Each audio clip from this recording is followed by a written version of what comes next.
is NTV.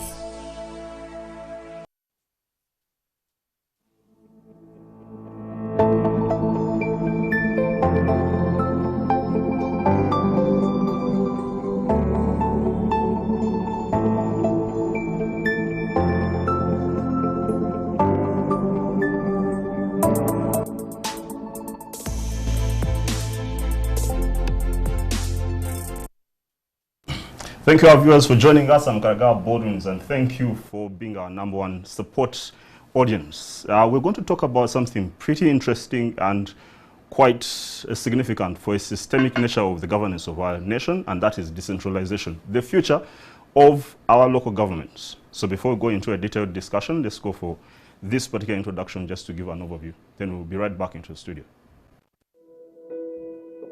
Historians have described the history of governments and empires in times of centralization. In 50 and 486 BC was a master of organization, and for the first time in history, centralization becomes a political fact. He also noted that this contrasted with the decentralization of ancient Greece. The practice of government decentralization in particular has both political and administrative aspects. Its decentralization may be territorial, moving power from a central city to other localities, and it may be functional, moving decision-making from the top administrator of any branch of government to lower-level officials, or divesting of the function entirely through privatization. It has been called the new public management, which has been described as decentralization, management by objectives, contracting out, competition within government, and consumer orientation. Uganda introduced the decentralization policy in 1997 under the Local Government Act of 1997 that has since undergone 5 amendments, the most recent being in 2015. The policy inherently decentralized service delivery institutions and their governance in order to improve access to services for the rural poor.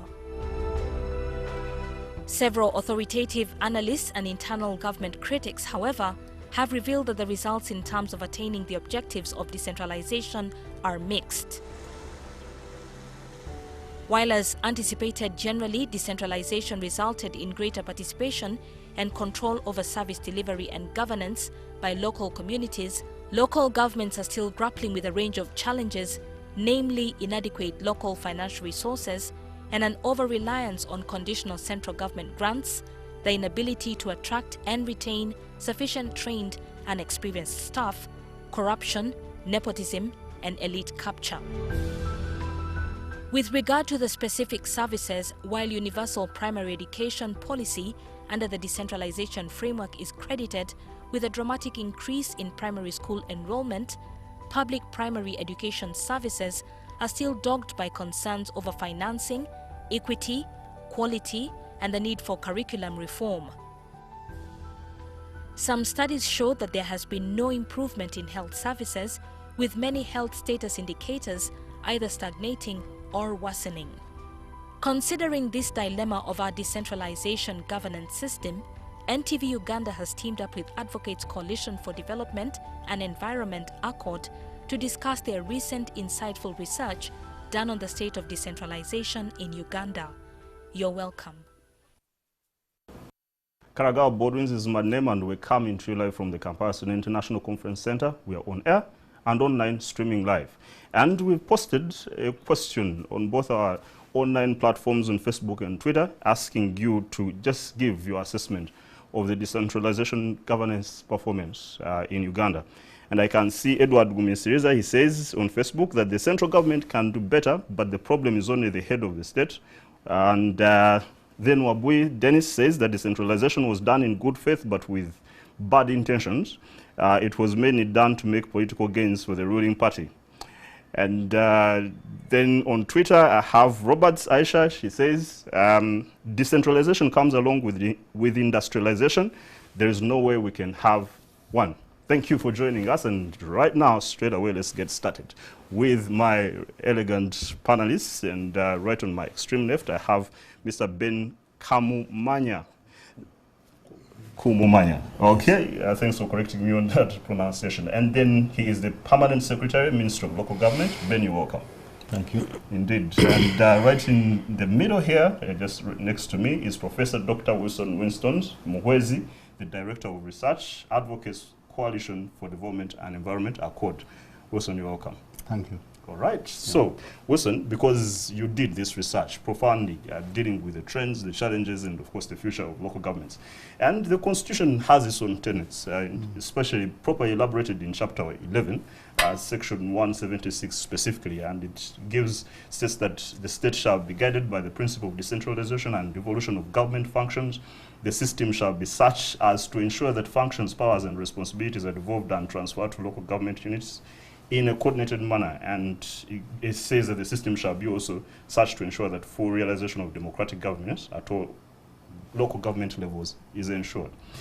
So, if you look at Uganda in retrospect, of course, after the introduction of this particular policy, just help us to understand if Ugandans are benefiting from this particular principle of governance, other than if it was centralization more systematically opted for. Thank you very much. Baldwins. Yes. Baldwins. Yeah, thank you very much, Baldwins, yes. For giving us the opportunity to discuss this important subject. And as you correctly said, ACODE did carry out this research. We commissioned experts, and they brought a very wonderful report that was disseminated on 13th of this month in a national conference. We are very grateful to the partnership we have with the Ministry of Local Government and actually development partners, GAP, supported by, that is Governance, Participation, Accountability and Performance Program, funded by USAID and UKAID, for having put together this. Now, back to the question that you have just put across to me, I would say yes. And as a researcher, there is always another side, perhaps no. But yes, because I think decentralization has done a great deal. The governance of service delivery institution was brought closer to the people with the enactment of the Local Government Act in 1997. And there was strengthened citizen participation. I think that stands out clearly. Strengthened citizen participation in local government, in fostering deliberative decision-making, people sitting in the villages under a tree or in a church compound or in a school to deliberate on matters that affect them. That, to me, was very good. But there is also choosing of leaders all the way from the lowest level, the village, cascading upwards to the national level. I think that was something, that was a plus. There was enhanced ability of local governments to provide services substantially across education, health, monitoring. I know in these local governments you find health unit management committees, in schools you find LCs providing oversight. So that has been, and it continues to be a great deal in terms of how we have gained from decentralization. So to that extent, I think Ugandans have gained from this digitalization system than if it was centralization. Mm-hmm. However, of course, there is a need for strong local government structures if this system is translated into fully functioning facilities. And there are challenges, a few challenges that... which we're going to tackle, because I even asked for recommendations depending on what you suggested. Okay. And thanks for that. Ben, you're the most authoritative person here, of course, representing government. You're the local government ministry permanent secretary, meaning you have really been there for quite a while looking at this. And the policy seems to be challenged because the study that Professor Winston and ACODE conducted gives challenges to Uganda's decentralization. They say that local governments remain subservient to the central government, thereby undermining the trust of devolution. And while the creation of new local government units has facilitated service access and eased the ethnic tensions, the operation of these districts in their current form remains a costly undertaking. And lastly, which is quite critical, some of these districts were operating below optimal functionality due to inadequate financing. So in your view, is the policy of decentralization, which you're very keen on and robustly, I think, promoting as government, do you think it's still relevantly designed to meet the needs of the ordinary people? Or there are new trends that should necessitate the revision of this policy? Yeah, thank you very much, Baldwin. First and foremost, I wish to state or submit that decentralization is still very relevant, and this is because it has three very important, robust variables which have never been tampered with and which cannot change. The first is the legal framework. Our constitution is very clear, as you already mentioned, Article 176 of the Constitution. The Local Government Act is very clear in terms of allocating responsibilities and mandates for the local government to do that one. So that one is there. The second strong variable which is there is the fact that the people, the human beings, the politicians, the elected people are available. And these are available right from the village up to the district.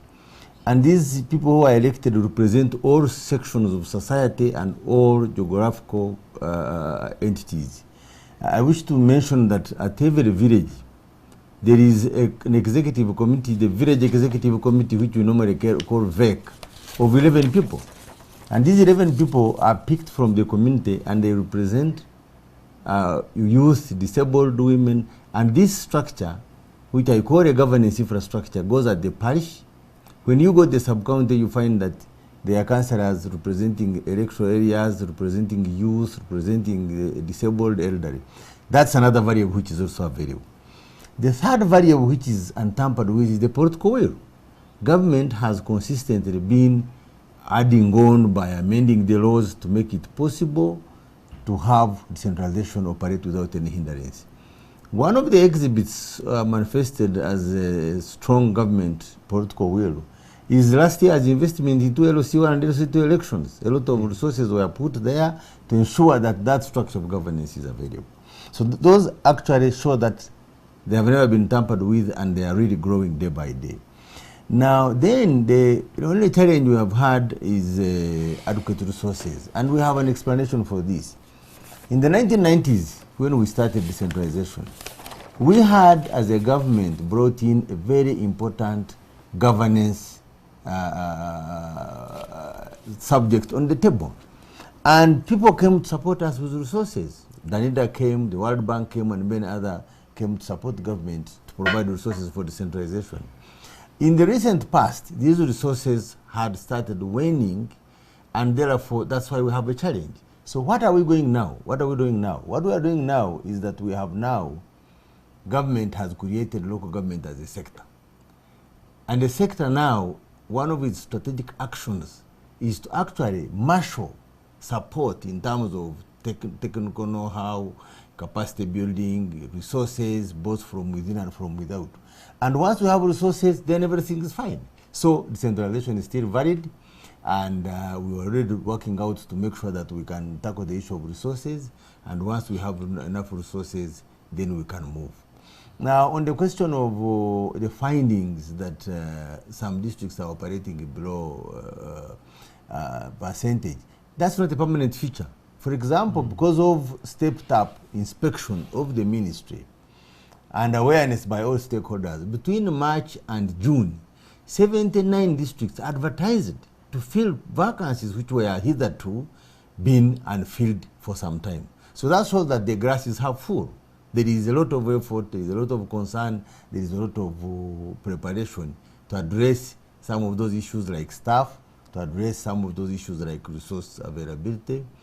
And then once we do that one, then we are home and dry. So I'm very confident and satisfied that for sure we are on the right track, notwithstanding challenges, which challenges had been envisaged even at the design of the decentralization policy. Okay, we very brilliantly introduced, and at least you're giving us both perspectives from the exterior part of looking at this issue and from the central aspect of the local government permanent ministry eyes. So let's go for a break and then come back and deal with the broader, bigger picture on this particular matter.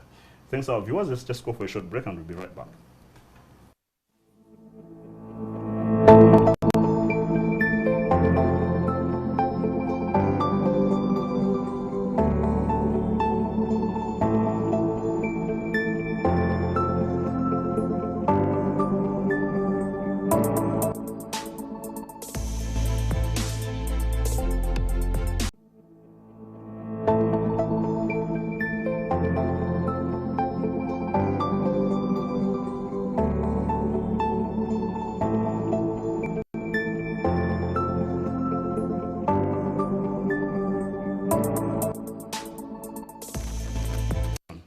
Thanks for you continuing with us. I'm Karagao Baldwins, and we're dealing with the future of local governments or local governance and decentralization in Uganda.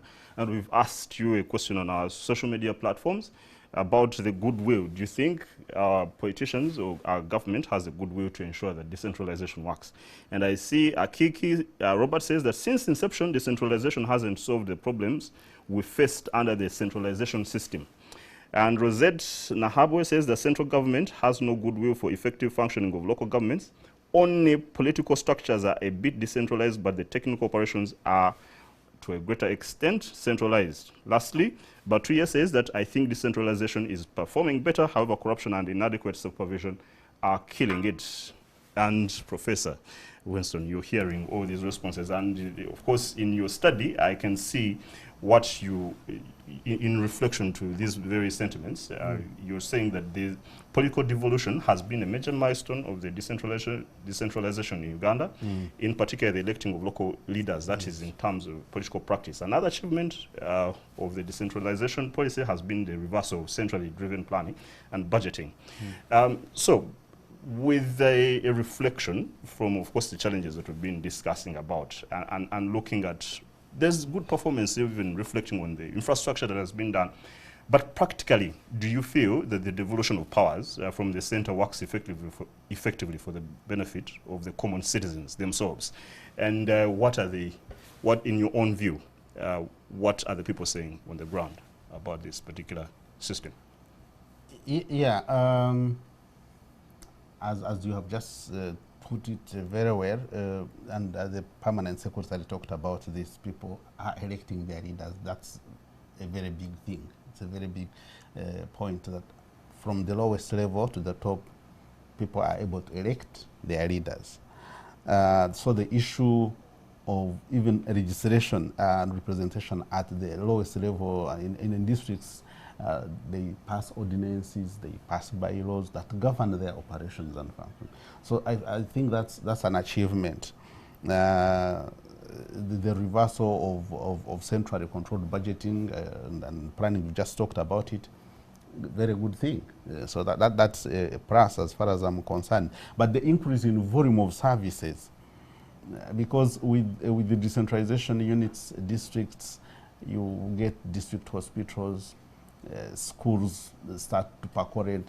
There is a number of services that move along with administrative structures being created. So in my view... But the argument is, in as much as you're devoluting the practice of political participation, over democratizing the local grassroots communities, the actual services are not as impressive than if they were centrally maybe instructed. Actually, that's where I was going, that, you know, we talk about two things. You can have volume, but there is also the issue of quality. So quality can come after volume. Then you progressively start to improve, because quite frankly, at the end of the day, you need to have something, then you work on how to improve it.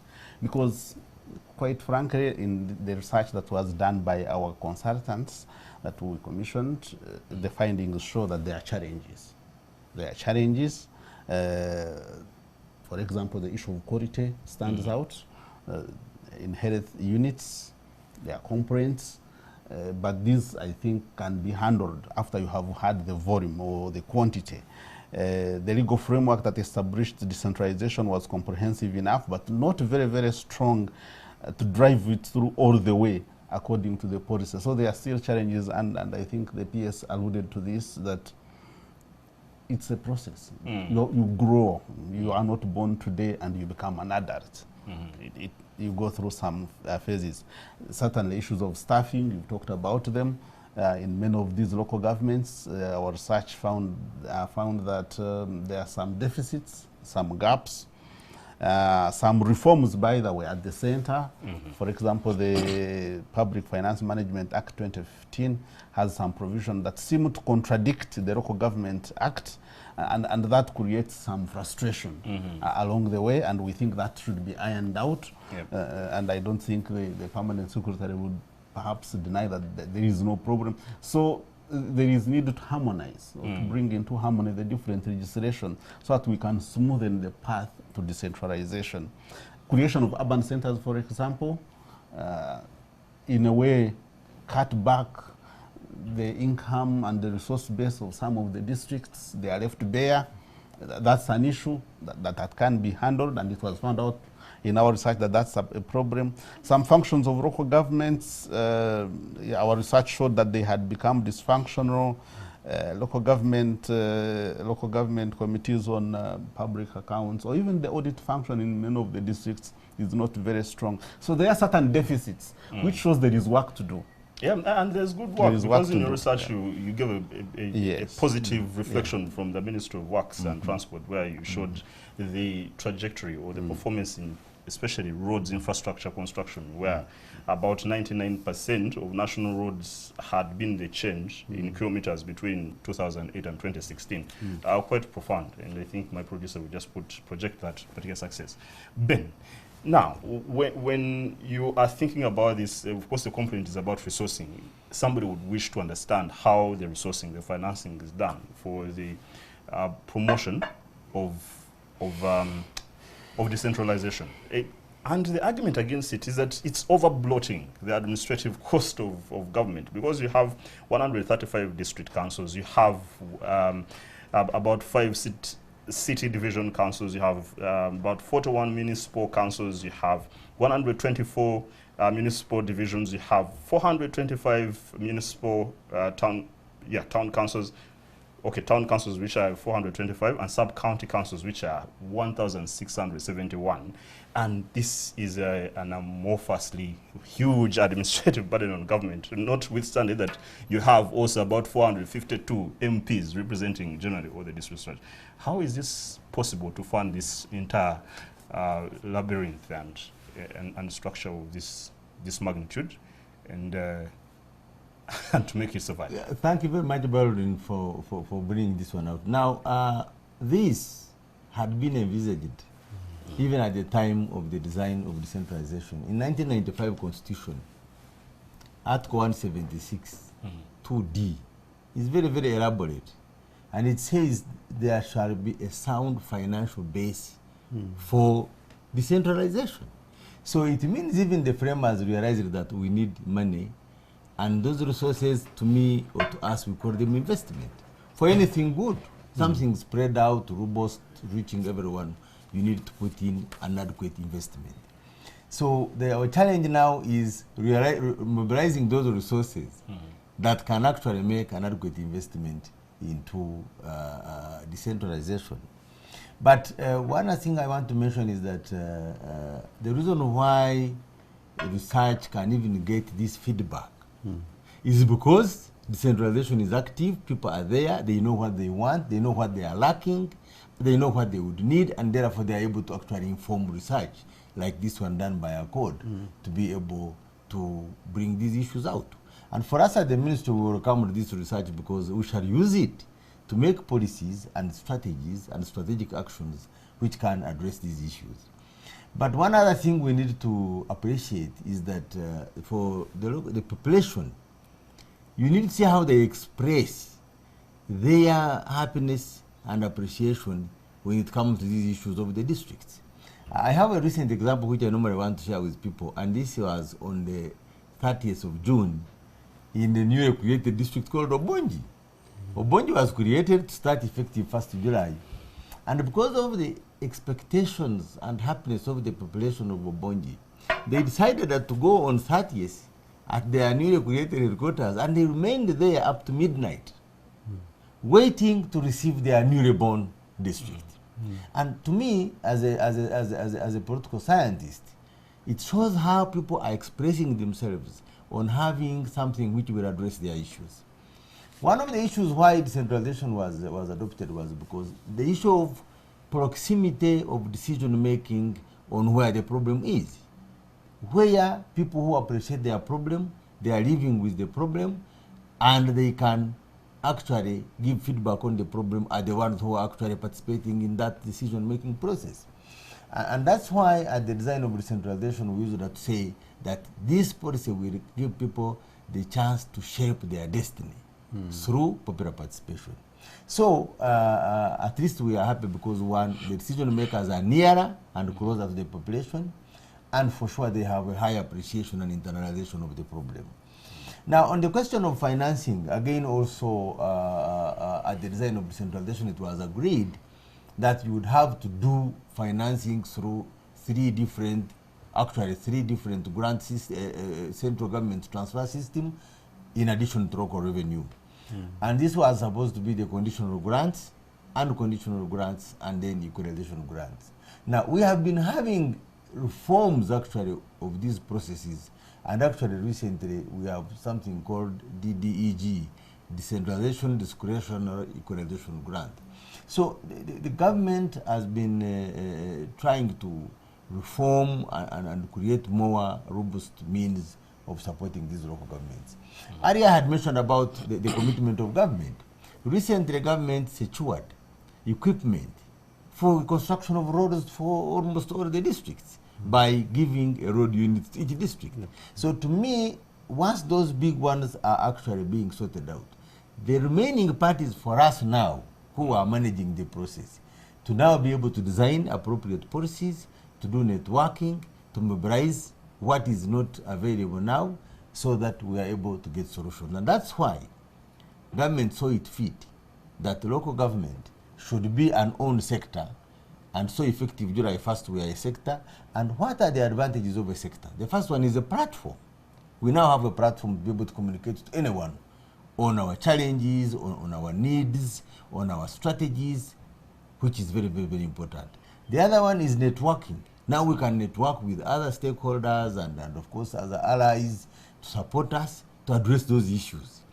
And of course also it makes us have visibility. So that's why for us we are very optimistic that yes, issues are there and the research findings have pointed them out, but we are very, very confident that we have the capacity to address them, not at once, but over the time we are going to be tackling these issues. So it's still surviving and progressing. Yes, all right, yes. Thank you, Ben. Dr. Wilson, so local government financing, as he was alluding to, is under the Public Management Act 2015 and the Local Government Finance Commission, which was set up to advise both local government and central government, is in place. However, different things from different researchers, not even exclusive of your own, it indicates that the transfer of real power to the districts with the aim of reducing the load of work on remote and under-resourced central officials is still pretty curtailed. Actually, it's being receded. There's a lot of kind of re-centralization propensity on that regard. So considering the current, especially the current 2019-2020 national budget, do you think that the fiscal allocations made to the local government docket meet the actual objectives of supporting the effective and the efficient running of local government? Just in contestation or perhaps in support of what he's saying. Yeah, I think that I remember the basic principle in economics that resources are scarce. Usually resources are scarce and you never have enough resources to do everything. That said and done, I know that from the research that we was commissioned and the findings that speak to us, most of these local governments would struggle because of some of the explanations we have already given. If all the financial resources for activities in local governments were released, these local governments would perform very well. But it's all about how big the national purse is and how much can be doled out. However, in this analysis that was done by our the eminent economists at ACODE, were able to point out, and we did point out this to the different relevant committees of Parliament, Local Government Finance Commission.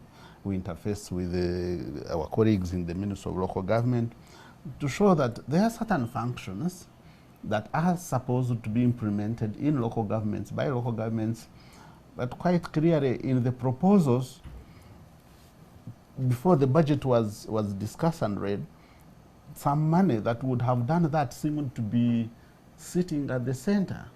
And we thought that was a challenge. We pointed this out in this research report. Actually, up to slightly over $1 trillion shillings in the proposal at that time being at the center, but implementing activities in the districts, like a valley dam somewhere, building a school somewhere, and we're like, come on, this is the work of local governments. Why don't you front road the money to the people who do the implementation? So we thought that was a big challenge. And we did that in analyzing some specific sectors like health, education, agriculture, works, those specifically that have most of the functions that are decentralized. So we thought that was a challenge, and we raised it, and we were listened to, and we think progressively going ahead. Yes. That was a message that was well received wherever we put it. And you know, Dr. Winston, you're trying to be very diplomatic, because I know Ben must be quite a colleague of yours in the same sector. But let me just quote your research, because you point out specifically the problem, which is literally re-centralization. Yes. And you're saying that especially of the fiscal aspects of the local government was raised as a major challenge across the board. The major issues here related to reporting mechanisms, especially under the performance-based system, and the ever-reducing authority of the local governments over the resources, including local revenue. Just secondly, some district staff structures were not fully filled. Okay, you've hinted on that. But how much control, Ben, does your central system, the central government decision-making, is ceded to local governments? And do you think that, do you have measures in place to ensure that the objective of service delivery to the grassroots is realized without necessarily curtailing the autonomy in terms of decision-making of the local governments, but also in contradiction based on this particular report finding that you are re-centralizing right now most of the functions? Yeah, thank you very much, Baldwin, for bringing that one out. Now, what I can say is that to us, we wouldn't want to call it even re-centralization, but a number of reforms have been going on. But also, in addition to reforms, there is the question of performance standards, which was clearly captured in the law. For example, the central government is responsible for a number of activities, including adherence and compliance with the policy framework of the country. So in that attempt to ensure compliance and adherence, you'll find that the central government is also in the space. However, one of the things we want to do as a sector, which became effective 1st July, is to try to operationalize Article 176 2E of the Constitution. And this 2E stipulates that appropriate measures shall be taken to enable local governments to do all these issues.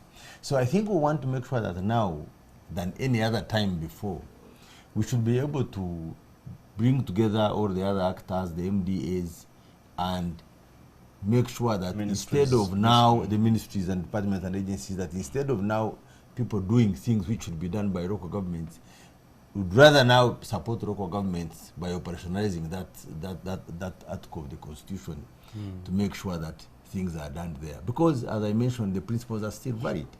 So I'm very optimistic that that's a matter we're going to address, and that's why I'm saying we are very happy with the findings, because these findings have shown that actually we have some work to do.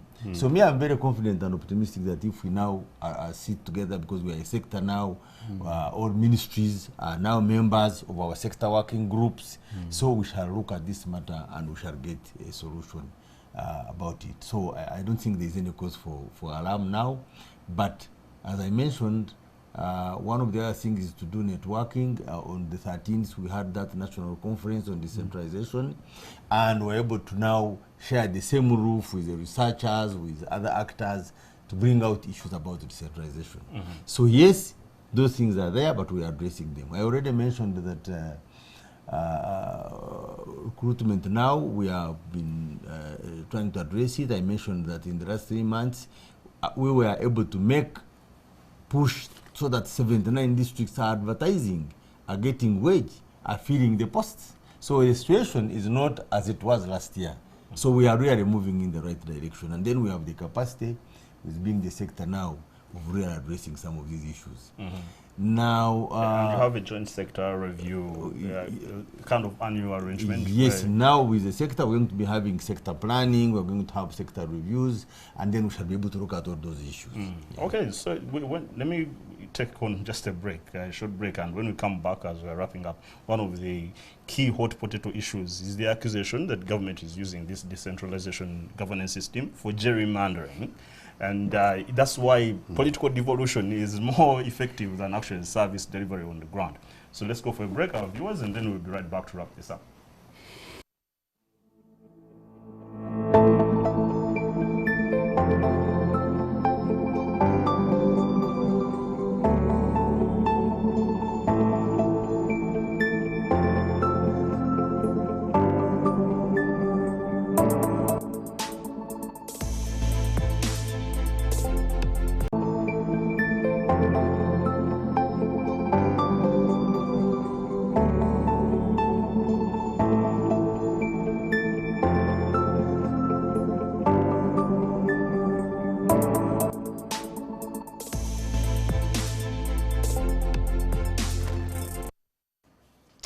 Thank you for continuing with us. Again, I'm Kaga Bodwins, and we are live on air and online, and I believe we are live streaming. And on our social media platforms, again, we've posted another question asking you for suggestions on how to just reinforce and have the decentralization system work and perform better. And Katas Kasigazi says that I tell you this question is very hard for me to answer. Service delivery in Uganda, all those in government are okay. That's quite, I'm not going to state that. Begumisa Baguma says that this centralize all heads of departments. Imagine recruiting based on some of the, okay, pretty ineligible. Betty Kiwala says equal distribution of resources will do us good. Okay, thanks for those views. Please keep them coming, and I believe somebody will be following up just to find out your very sentiment on this. And so, Professor Wilson, you have the devolution of powers. In this particular regard, you have political powers are given to councils headed by politically elected leaders. You have fiscal powers, which councils collect and appropriate resources in their budgets to some extent, though some of the avenues were quashed. Administrative powers, you have geographically gazetted administrative units and councils manage staff in their districts. Then you have planning powers, legislative powers, and judicial powers. So the policy was introduced with these following objectives, just to let me mention: enhance the contribution of the public, private sector, civil society, and community-based organizations to national development, and improve the quality of service policy formulation. However, the issue of politics about getting so many districts, okay, which I've mentioned earlier on, so many really in number, is that the central government, the current sitting government, is using this approach of decentralization to do gerrymandering. You break down very small districts into multiple districts so that you can get greater constituencies which have leaning towards your own political ideology, so that people can support you on the ground and you can get greater political weight. What is your response about this particular accusation that the central government is actually using this policy for just political purposes, not necessarily for service delivery? Baldwin, that one is a tough one. But let me say this: I think there are mixed schools of thought on what you've just talked about. Different debates go on about this topic. Some of the people think, like you've just said, that this is gerrymandering and doing all this kind of stuff. However, I also think there is another group of people who think that there are genuine pressures that happen and agitations based on different reasons for creation of these districts. Some of these districts, remember that our population is a very fast-growing population. And perhaps Ben would know, but they have a criteria that they follow. But as a researcher, as somebody who looks at trends, I think we have a very fast-growing population. So if a certain area has got the population, even if it is small in size. You know, Professor, I know you're trying to be very diplomatic. Yes. I can give you, Yes. and I don't want to be very specific because I know this has political heat. But if I went into that regard to be very particular, Yes. somebody looks at some of the districts that have been over-balkanized Yes. into multiple districts, Yeah. that they have a far much stronger leaning towards the sitting government, okay? And those bigger districts that have a certain maybe disinterest in the current government are not actually broken down, and that's where the accusation comes from. Of course, it's not reflected in this study. I needed to bring it in. Not, yes, so you have, isn't there sentiment on the ground? That Okay, actually that let me express my views on this. Really, I said there are debates on both sides of the divide. In my thinking, the first point I've made that it could be general because the populations have increased and in an area, even when it's small in size, but the size of the population requires that they can have a district. But there could also be desire to be close to service delivery, issues of jobs. With any new administrative unit, a district created, you know, there are jobs, both political and technical. This is a country with a lot of unemployment. Could it be a solution? Perhaps. There are issues to do with some reasons that may appear irrational, but they are logical. Issues of tribal tensions and nationalistic tendencies, and to help with the people fighting and struggling in a district council where the services cannot be delivered. Then the different people have different units. So quite frankly, I think that in pursuit of harmony, some of the districts may be created for purposely dealing with those political tensions that can happen because people do not agree. So ultimately, I think there are reasons, genuine reasons why you may have these units created. And that's my thinking. But yes, Ben, you're coming in. You know, I understand. Winston is an academician, Ben is a technocrat, and I don't want, of course, to throw you into the heat of this as politicians. Yes. I wish I had a politician here. But let me give you just if factual realities that you have. You have about 3,156 district chairpersons, district local government councillors. You have 1,224 municipality city division chairpersons. You have about 24,140 sub-county municipal division government councils, rather local government councils. You have 601,000 youth members, youth council members, and I can go on and on about this. So why do you think, and actually their finding is just that the study established that there was, until recently, just on 1st of July, waning support to the decentralization policy, noting that it is missing at the table of government priorities, political expedience and needs tended to drive this decentralization policy, which could be interpreted as political representation and political play. There is actually a certain, based on this particular research finding, that you internally as government, you are getting somehow fed up with this decentralization aspect. There is a drive for decentralization because of the weight on the ground for administrative costs and stuff like that. Well, is there a waning sentiment about this? Well, thank you very much. What I wanted to mention was that first and foremost, the issue of creating units is very well elaborated in the Constitution. And the Constitution traditionally had issues like population density, administrative inconvenience, distance, and other features. But the framers of the 1995 Constitution even added one other thing, when the people demand for that one. And when people demand, they are supposed to be served. They are supposed to be given what they have asked for. No, I don't have a dispute about that, because you're going back to politics. Don't you think, because there's an accusation that there's an arbitrary nature of granting those districts because they have political advantage by multiplying constituency weight for political support for the sitting government, in as much as it's credibly established in the Constitution that this should be done. But it is done arbitrarily to the political benefit of the central government that is sitting. That's an opinion, but if you can recall, the last batch of districts were created in 2015. It was thoroughly debated. It was done through the Parliament of Uganda, and there was justification for each of those districts. So yes, people may have that opinion probably because they are not exposed to the very reasons and the processes we go through to create these districts. But now, as I mentioned, the beauty now is that local government being a sector will be very visible everywhere explaining these things to make sure that people understand what happens with these processes. The other issue I wanted to mention, Baldwin, is that one of the ultimate purposes of decentralization was to increase popular participation by enabling people to participate in the management of their affairs.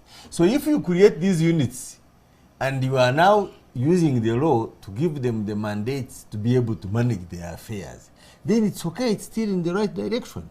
The only thing I mentioned was that we only need to make sure we give them what they need. And they just need majorly two things, because the third one is available. One is the resources. For example, local governments, according to Article 176 2G, are supposed to physically inspect and monitor the service delivery. But because of the inadequate financing, they don't do a lot of that one. So our job is to get the resources to enable them do that. The other role we have to do is to make sure that appropriate technical staff are recruited and are available in all these local governments to be able to direct technically policies of government towards service delivery. So once we are able to do those two, then now those coupled with now these people who are elected. One of the examples I normally give is that in the 60s and 70s, if you can recall, there were parents and teachers associations who were actually literally managing primary schools. And they were doing everything. They were collecting building fund. They were actually taking, even the times when we were not doing well in the 70s. That means that the population, if you help them with certain ingredients, they have the capacity to direct decision making on how to manage and address their affairs. So one, decentralization is not that it's waning. What has been happening was that we were lacking some potential visibility because of the fact that we were not within the platform of sectors, because you see government budgeting and financing and planning works through sectors. Now that we have got that, I think we have the capacity to look at some of these issues. But as I mentioned, like last year, the LC1-2 elections, the issue of road equipment for local governments, the issue of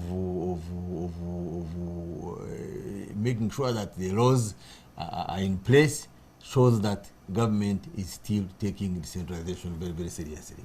One other thing we want to do as a sector is that Section 96 and 97 of the Local Government Act brings out functions and responsibilities of line ministries. We want to make sure that these line ministries are down there, not in Kampala here, giving direction, giving technical guidance to local governments in their areas of specialty. Section 98 talks about inspection. We are going to make sure that we check whether central government agencies are really inspecting to help them. So I think what happened was that each group left the other one to direct these issues, and that's why we are not doing very well. So me, I'm very sure and confident that once now we are working together, MDAs are doing their part, the local governments who are there also are doing their part, the Ministry of Local Government is also doing its part, then I'm very confident that we shall be able to achieve higher results. Now, I've already mentioned the issue of expression, and I normally use this case of Bonji. I didn't finish it last time when I talked about it. When they went the day before on 30th, they waited for after midnight. They put up a flag. That's a very, very big statement. And then they remained there until the next day when they had an official rally to receive their districts and be aware that now they have a machinery that will help to address service delivery issues in that area. So that shows that really the need to have that district was so much built in that expression of the population. So my take is that our job is, let's do our part, let's look for them resources, let's get the human resource, let's make policies which work, and local governments will be able to really flourish, and they will address the issues of the citizens, as was the objective in 1993. Yeah, you have a very optimistic, flashy picture of local governance. Yes. But yeah, definitely there's work done. All right, as we're wrapping up, brilliantly stated, Ben. So we're wrapping up. You made recommendations, Winston, and I think you can just in about 2.5 minutes just air them out, yes, and see whether Ben will be receptive to them and promise.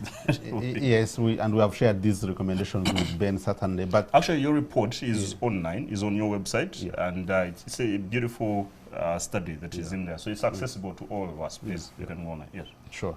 No.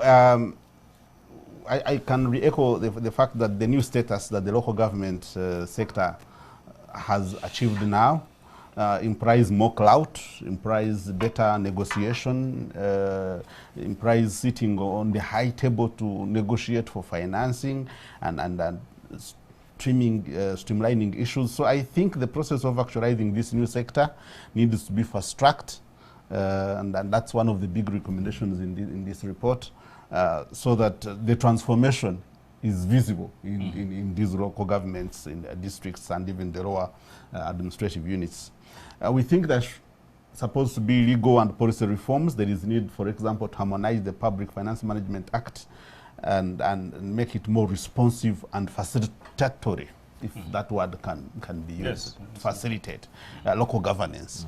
I think that is very necessary. There is also need for immediate review of the local government sector strategic plan, align it and give it more tempo and align it with the NDP3 processes. Fortunately, we are in the National Development Plan 3 development, and we have this ministry becoming a sector.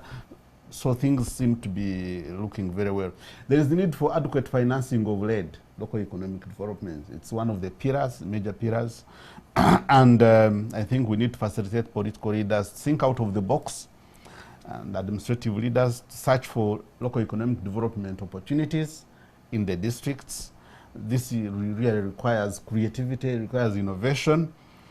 These same leaders have a role which they could step up through monitoring of decentralized service delivery, but local economic development, local income from the resource things that are happening. There is the need to build the Ministry of Local Government and local government capacities for resource mobilization. This is tied to lead.